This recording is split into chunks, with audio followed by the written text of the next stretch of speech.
So, I'm a longtime fan of the Sonic franchise, right? But after playing so many other games, there are a couple of strange things about the franchise that I've come to notice. Like, for example, I think it's time we talked about the. So, the series' most memorable naming scheme is first name, then animal, like Sonic the Hedgehog, Knuckles the Echidna, Espio the Chameleon. But for some odd reason, there are some characters that completely ignore the naming convention, like Charmy, whose full name is Charmy B. Not Charmy the Bee, just Charmy Bee. Yeah, I guess they just forgot to put the in there. Then you've got Amy Rose instead of Amy the Hedgehog. Although one of her old nicknames was Rosie the Rascal.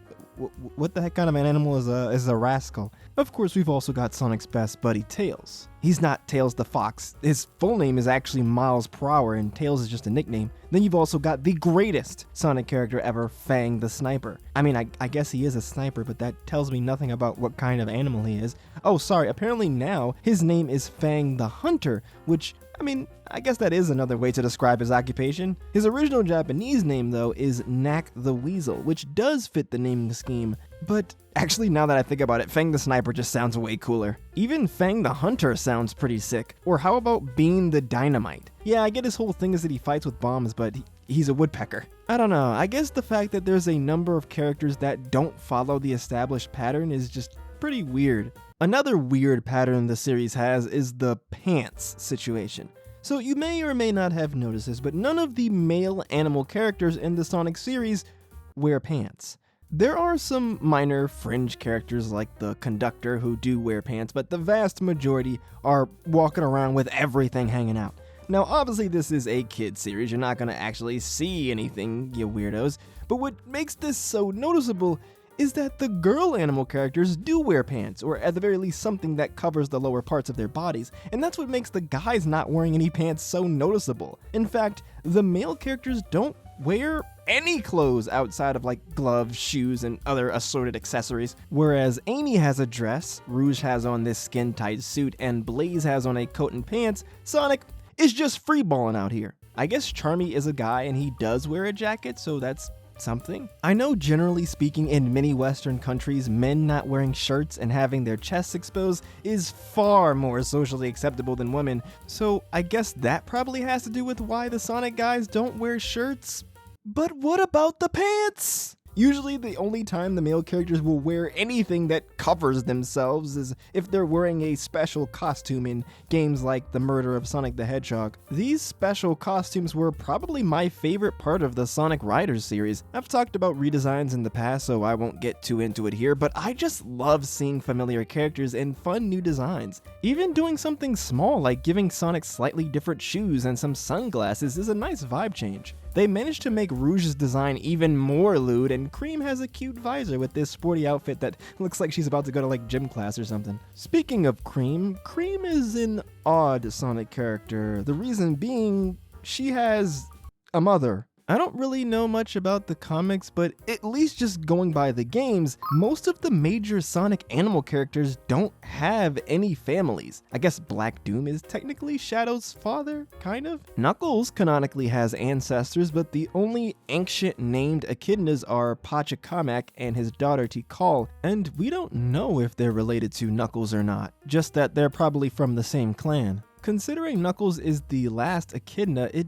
does make me wonder what happened to his parents. I mean, if you look at Knuckles' character bio in the Sonic Heroes manual, it says he possesses martial arts skills. Where did he learn these so-called skills? It must have been like his parents who showed him, right? The Sonic Heroes manual is a goldmine of weird Sonic trivia. Like, did you know that Rouge is 17 years old? Which I find a little bit weird considering that she's a government agent. But oh wait, if you look at the Japanese Sonic channel website, she's actually 18. The ages of Sonic characters just seem to jump around willy-nilly. Originally, Espio was 17 in his introduction in Knuckles Chaotix, but now he's a year younger, only being 16. Amy was originally only 8 years old, but gained 4 years and is now apparently 12. Same thing with Vector, he was originally 16 and now he's 20. Also, strangely, Charmy is never given an age in the Knuckles Chaotix Japanese manual, but he is given the age of 16 years old in the American manual. In fact, he's the only character given an age in this manual. Later, he was given the age of only 6 years old. These age changes are so odd, especially for the characters that only jumped like a year. At least with characters like Amy and Charmy, they had noticeable age changes, but for Espio and Rouge, they only changed 1 year. What's the point? I think my favorite part of the Sonic Heroes character bios is Eggman's. As his name implies, Dr. Eggman is a doctor that looks like an egg. Eggman is a romanticist, a feminist, and a self-professed gentleman. Okay, look at Eggman, a modern, cultured man. Speaking of being cultured, look at Sonic's intro in the Sonic 06 manual. The world's fastest hedgehog who is free-spirited but hates knavish acts. Knavish? Okay, Sega, no need to go all Shakespeare on us. Sonic is all about hip, rad lingo. Just look at Vector's bio from Knuckles Chaotix. This cool croc loves the rush of running when he isn't jamming with his friends, doing fancy footwork to the tunes on his headset, or investigating the local food courts.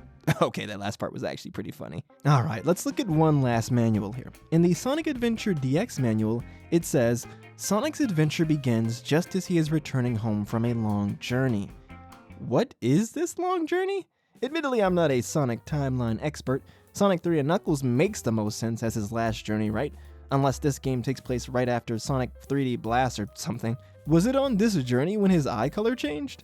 I think to this day, we don't have an official Sonic timeline. Stuff like the Genesis games and the Adventure series are pretty simple. We know Sonic 3 happens after Sonic 2. We know Sonic Adventure 2 takes place after Sonic Adventure 1. But where does Sonic CD fit in? Tails isn't there, so maybe it's before Sonic 2? How about the Sonic Advance series? Unless you want to count her cameo in Sonic Mega Collection, Sonic Advance 2 is when Cream first appears, and she's obviously a canon character.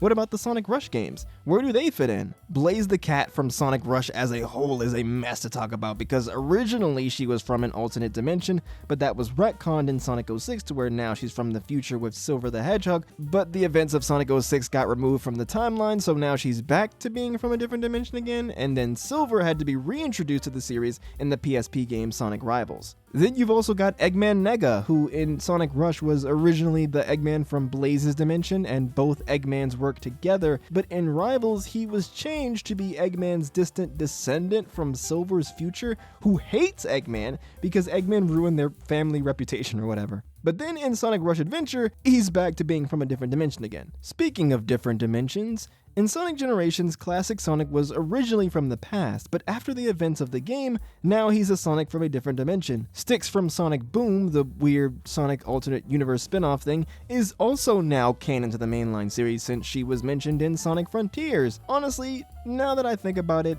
I know why there isn't an official Sonic timeline. It's because the whole thing is an absolute mess. And the fact that multiple games in the series all have to do with time travel don't make it any better. Also, apparently the IDW comics are canon to the games now, so I can no longer pretend like the Sonic comics don't exist. It's cool for fans of the comics, and I think having one established canon is a good idea as it avoids confusion, but I also think it can potentially limit what both the comics and the games can do individually in regards to their stories, since they have to tie in with each other in some way. But yeah, that's about all of the weird Sonic stuff I wanted to talk about for today.